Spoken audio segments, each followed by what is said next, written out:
I bet you don't know my story. I bet you don't know about the things that I've gone through. I bet you don't know where my life has taken me. But guess what? I have a story I can tell. Just because I can tell it doesn't mean I will. Just because it's there doesn't mean you have the right to know. But I can tell it if I please.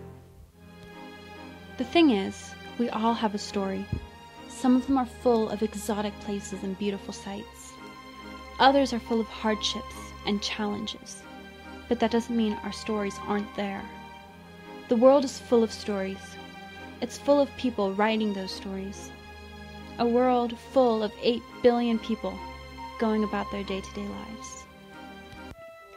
Let's imagine the world is a huge book, and each person has a page all to themselves. And each page is critical to the story. One page is dedicated to the man who discovered the key to unlocking the mysteries of our earth. Another is dedicated to the first woman who voted.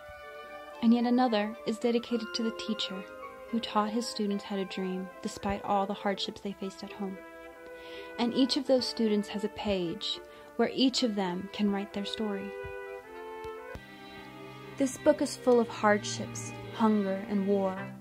It's full of pages that only got half written because the writer wasn't able to finish. But it's also full of smiles and laughs. There is so much in this huge book that if someone tried, it would take them 8 billion lifetimes to finish reading it. Yes, 8 billion, not 7. Yes, there is war and hunger. There are the cries of the orphans and of the sick. But there are also the cries that are even more painful to hear, even more painful to read than any of the others. The cries of a billion babies being ripped apart piece by piece, without even given a chance to write their first words on that page. So instead, their pages are full of screams. Their brains are crushed, their limbs torn from their bodies, until piece by piece, they are pulled out of their mother's womb. A mother's womb, the safest place for a child. Yet over 1 billion children have died within it. Their screams fill the ears of those who hear them. Their screams fill mine, and they have for a long time.